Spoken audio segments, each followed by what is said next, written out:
As an autistic person, job interviews have always been extremely difficult for me. And more than, just that way that nobody likes interviews. Now, I am certainly improving and have improved my speaking to a camera skills after a year and a half of making YouTube videos. But those pesky speaking to real people skills, or otherwise known as job interview skills, they kind of passed me by a little bit. And that's not for lack of trying. I really struggled to find any kind of a full-time job after interviews that I had. And then when we moved from the UK to the Netherlands, I basically just took the approach of giving up, which is not something that I'm going to recommend to you guys. Now, I wasn't going to make a video with my tips on how to fail to get into employment, so I turned to Google.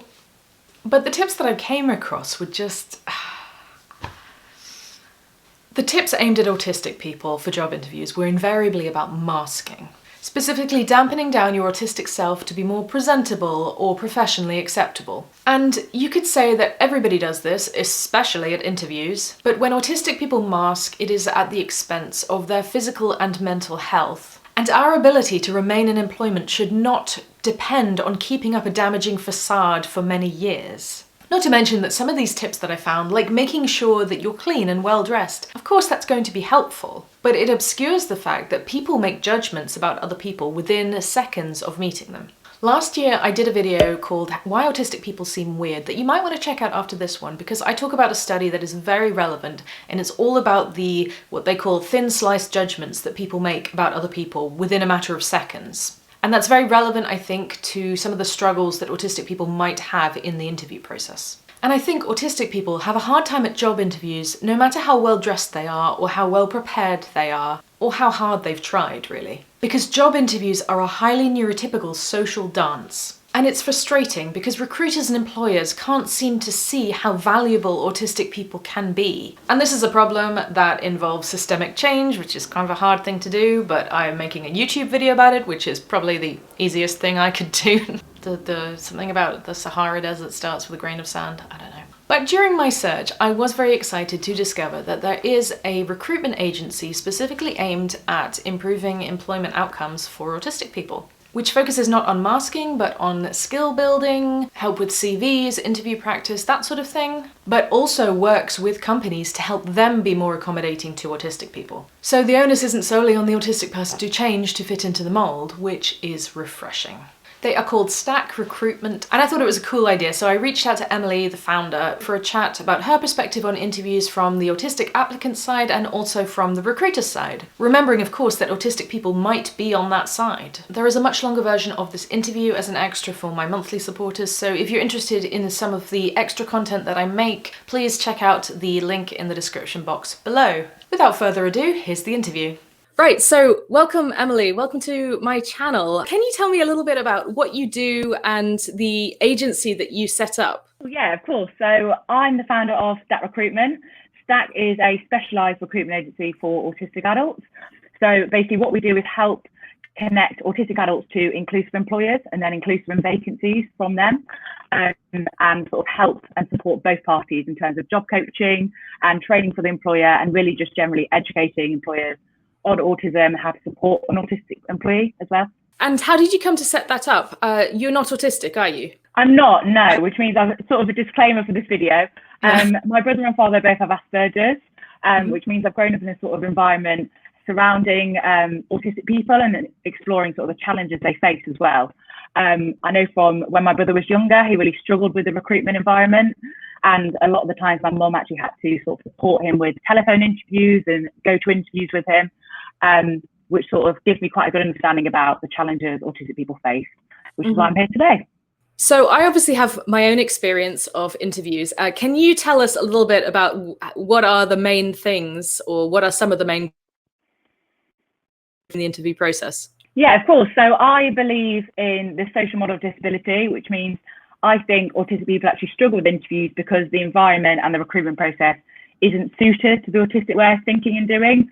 So recruitment processes, typically traditional ones, are focused surrounding helping neurotypical people really succeed in terms of confidence, communication, and all in all just answering questions and how well they can actually answer a question, which obviously doesn't actually show them how well they can do a job, as it isn't actually based on the skills that you learn in the job and how we can actually do it. it is based on things like how well you can communicate, how well you can answer questions and respond to sort of body language and social cues as well. And that was one of my frustrations when I was interviewing in my kind of like when I left university and stuff like that, was because I felt that I was quite educated and sort of qualified for a lot of these jobs, but the interview process was just, it just didn't mesh. And of course I didn't know then at the time, but it seems that interview skills are completely separate from actual job skills. So a lot of the tips that I come across when you Google interview skills for autistic people, a lot of the tips are around how to disguise your autism basically, and basically get through the process by masking. How can autistic people actually improve their interview readiness without resorting to masking or scripting? And scripting being like having phrases that you have memorized and you're ready to speak at a moment's notice rather than actually, you know, spontaneously doing it. Yeah, of course. So I think it's a massive shame that autistic people have to resort to scripting. As I said previously in the previous question, it doesn't really tell you how well you can do the job, and a lot of the time it's really difficult for them to actually do that. So at Stack, we actually do a 3-part sort of method to actually practicing for interviews. So I personally believe that practicing really is the best way to do things, and actually to just get yourself comfortable with interviews and things like that. So what we actually do is, firstly, we use the job description and the sort of buzzwords associated with the job description, and actually help the individual sort of understand how their skills and their experience can match those sort of buzzwords. So say, for example, it may be problem solving. So we then work with the individual to find examples about how they've actually done problem solving in their professional experience or university experience. And then we create a nice document with these sort of associations on there. The second thing we sort of do is I conduct a mock interview with the individual. So this is where I think of some practice mock questions, and then the individual can then use that sheet and what we've written down previously to actually answer these questions in a more informal, comfortable environment. And then thirdly, we do another interview where we actually take the document away and they answer questions more freely. And so they're sort of memorizing those questions along with what the interview might ask in the interview setting. And I think this is a really good technique, and we've had quite a lot of success with this, as it means you're not masking or scripting, you're actually just associating certain words from the job interview with what they may ask. And this can sort of be done with anyone, so a family member, a friend, or a professional, or even a university career service, which then allows you to sort of associate these words with your experiences and your skills and help you match it that way, instead of actually practicing word by word. So for an autistic person who is looking for a job and wants to improve their employability, what skills would you suggest that they focus on that aren't necessarily related to interviews, but maybe, you know, focusing on computer skills or whatever? What are the core skills that you think that would make somebody more attractive to an employer and more employable? So I personally think there's 3 key skills that you can learn really from the early age and get really good at. So these include teamwork, problem solving, and general organization. So problem solving is basically just how well you can do the job, how well you can work independently and just really get things done. And this is just something you improve during university or education, and obviously during voluntary and professional experience as well. Secondly, organization. So this is just basic things like turning up to interviews on time, responding to emails, going to meetings, things like that, just to get in the flow of actually organising how you do things and how you work and how you interact with your colleagues and employer. And then thirdly, teamwork. So I think a really good way of doing things is actually just learning about how to interact with different people. Obviously, this is easier said than done, and for some people it can be felt quite uncomfortable. But just doing some sort of experience, and maybe in your university life where you're actually working with different types of people, whether that's old people, young people, people of different backgrounds, it just helps you familiarise with different ways people work and sort of different communication styles as well. For a lot of autistic people, I imagine that at least 2 of the 3 things that you just mentioned are not necessarily all challenges, but for me, organisation is difficult for a variety of reasons, and teamwork can be difficult. And this isn't for lack of trying. How do you reconcile weaknesses that are related to autism? How do you show that you're willing to work as a team, or you are willing to implement strategies when they might not be actually your strongest points? Yeah, so I think typically when we think of those three skills, we think of them in quite a neurotypical way. So we think of communication as sort of walking into a room, really grasping the room, speaking to anyone. And especially with teamwork, it's all about, I don't know, maybe leading the group and really voicing your opinions. Yeah. But in this day and age, there's a lot of different ways of actually showing you can do that. And it's sort of finding your way of doing that and what best works for you. So it may mean that within communication, you actually use more emails or more WhatsApp messaging to really communicate with your team. And just finding your way of getting involved and actually showing you're sort of compassionate about doing so, but in your own way, I think. One of the dreaded questions when I asked a few people is, tell us your strengths and weaknesses. What are your strengths and weaknesses? Can you, as a neurotypical, can you decode this for us? Because I personally take it quite literally. I am very, when somebody asks me that, I'm very upfront, and I never realized that it was like a delicate balancing act or a social dance, like an unspoken question as to what they're actually asking you. So can you tell us once and for all, well, maybe, what are they trying to ask with this? And do they realize that it's a silly question because people will lie about it to their advantage? So like, part two of that question is, what's the point of it? Like, if people are going to lie, what's the point? Basically, it is almost a trick question. It's not really a fair question. And I think employers do know that people are lying and sort of not exactly telling the truth about their answers, but they're basically just asking you to say things that they want to hear in a weird way. So when they say, tell me your strengths, what they're actually meaning is, can you say the three best things that you can contribute for this role?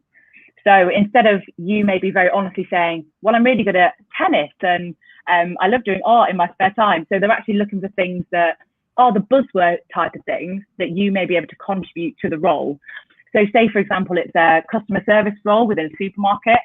You could then be like, well, I am quite good at organization. I'm good at working with different types of people, and I'm good at turning up on time, for example. So those are things that are specifically related to that role. So they'll be like, tick, tick, tick. In terms of your weaknesses, that is also a tiny bit of a trick. So they're basically asking you that what you may not be as good at within that role, but almost how do you mitigate the fact you may not be as good at that thing? So if you're an autistic individual and you are looking to do that supermarket role, it may be that actually I'm not so good at organization, but one thing I actually do to make sure I do this is keep a to-do list on my phone or a calendar, which then focuses the type of activities I do during the day. And actually it allows me to sort of manage my time and organize myself effectively. So it's turning the weakness into a positive in a weird way. Yeah. Not just like, well, I'm such a perfectionist, you know. Some people say I work too hard, you know.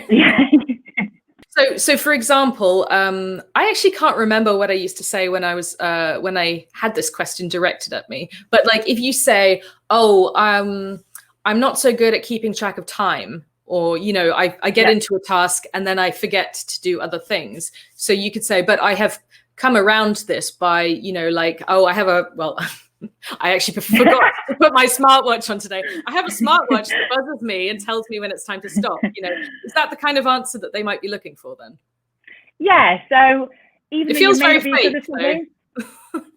No, it is. Unfortunately, that's just how at the moment, like traditional interview settings do work. That they're sort of looking about how you turn your weakness but take it into a positive. But yeah, exactly like you said. Like, I may not be as good as organization, but I make sure that I look at the time often and make sure I'm sticking to deadlines and ideas about how long a task takes me, for example. It's completely annoying and it's completely just you lying. But that's what a lot of recruiters actually want to hear. Interviewing kind of is a little bit like dating to me. It's like you're all supposed to be following these rules, but no one will actually tell you what they are. So I think that's kind of like why maybe autistic people struggle in both. Do you think that applicants or interviewees should be upfront about their autism? And what are kind of like the pros and cons of this? Yeah, so obviously speaking from a neurotypical perspective, I don't want to say there is a right or wrong way of doing things, as it is about making informed decisions and making choices based on your own experiences and your own thoughts. So obviously the pros of this is getting the support you need both in the recruitment setting and then within the job as well. I know everyone's heard of the other buzzword, reasonable adjustments. That is just basically any sort of little accommodations with the interview process that means that you're to a neurotypical candidate. So anything that may help you level the playing field between you and a neurotypical candidate is what a reasonable adjustment is. And it obviously really helps you when you disclose actually getting this support during the recruitment process. Secondly, so I understand that this is a worry for a lot of people and it is a huge topic. And I completely understand where people are coming from in terms of their worries, as we do hear a lot about unconscious bias and sort of what people may perceive when they actually meet you, or you may not act a certain way or behave a certain way. I just want to say that the situation and environment is looking a lot more positive as we go into 2020 and further beyond. A lot of sort of emerging companies like Monzo, all their staff actually undertake unconscious bias training when they start now, which means that they're actually educated and trained into not viewing someone based on a label they define themselves as, or if you disclose you're autistic or identify as autistic, which is obviously certainly very positive. I think generally there is a lot of positives to actually disclosing, and there are obviously a lot of different ways to do so, whether that's in the application form, the cover letter, or actually in the interview. At the end of the day, it's all about weighing the pros and cons of your own situation, and if you think disclosing will help you in the job, whether it actually affects how you do the job. Yeah, just sort of understanding the pros and cons for doing so. Yeah, I think I read a study or sort of a statistic somewhere that said that if you do disclose your autism, you are 3 times more likely to be employed, which is quite significant if you think about it. And I guess that also shows the level of, as you say, unconscious bias, that not disclosing your autism, maybe people are there sitting there thinking, what's wrong with her or something, you know? So like, I understand why people don't do it, but I also think that more people should do it if at all possible, because if anything, it gets people to see how many autistic people are out there trying to get jobs. All in all, I think people are generally very happy to learn, and having someone that is actually autistic, actually educating them on what it is, how they work, the different behaviours they may have, how they socialise, how they communicate. I think generally people are very happy to know this and sort of hear that from an autistic person themselves. So I think generally it typically is very positive, but it completely depends on how you feel yourself, basically. Something we find is that the employers we speak to, there's 2 types of employer. So there's one where that may have an autistic son or autistic grandson, and they're sort of really happy and understanding of autism and what autistic behaviours are.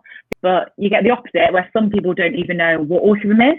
So there's quite an education standpoint as to whether actually educating people on one side and helping and supporting people. So can you tell me a bit about the jobs that you have available and the companies you work with? Yeah, so we sort of split it into 2 areas. So it's either STEM companies, so companies that focus around science, tech, engineering and maths, and then companies that have these sort of roles available. This isn't just limited to your sort of techie and science roles. This may be an engineering company that may hire administration or creative marketing roles. So we're not trying to limit autistic people to these traditional stereotypical roles. We also want to go into when we're a bit more experienced with more the creative side. We do, as I do realise that a lot of autistic people are very creative. So potentially look into future those advertising type roles or design agencies, publishing, things like that.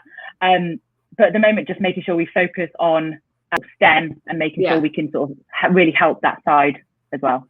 And, you know, just the fact that you are not saying, oh, okay, well, you're autistic, you must love code or something, you know, like just the fact that you're acknowledging that there is a wider variety of roles that autistic people might be suited for is a really positive step. So if in recruitment circles, eye contact, body language, posture, handshakes are believed to be so important, is there any hope for us? Do you see change happening quickly, or do you think that it is going to be a very long process to change the way that recruitment happens and change the attitudes within HR? Do you see optimism for the future, is what I'm saying? Yeah, I do. From speaking to a lot of corporates, they are very aware of the diversity agenda now, more so.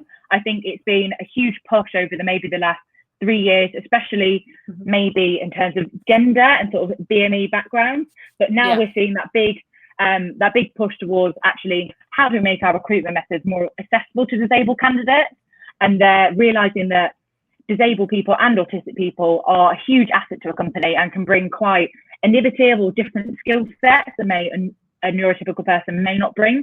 And I think they are increasingly recognising that. And then obviously in order to do that, it's actually adapting your recruitment methods to enable to attract these people. And we are seeing a lot of people even speaking to me, for example, about how they make their recruitment methods more accessible, and actually asking for consultancy about how they recruit and things like that. We're working at the moment on a lot of more new employer partnerships, including partnerships with a lot of different corporates, including construction, financial, legal, and various sort of remits like that, which means hopefully we can offer quite a range of jobs as soon as all this passes over to quite a lot of range of people. And what type of autistic people are you actually looking for? Because obviously we're a broad spectrum. So who are the candidates that you think should be getting in touch with you right now? So typically we work with people aged 16 plus, so anyone that is really starting their job search or moving into adulthood. So we work with a wide range of people that are autistic. So we don't actually require them having an official diagnosis. So there can be people that self-identify as being autistic. Okay. We sort of realised that a lot of the waiting times for actually getting a diagnosis are quite long in some areas, and it can be quite a stressful procedure. Yeah. So that isn't one of our conditions as such.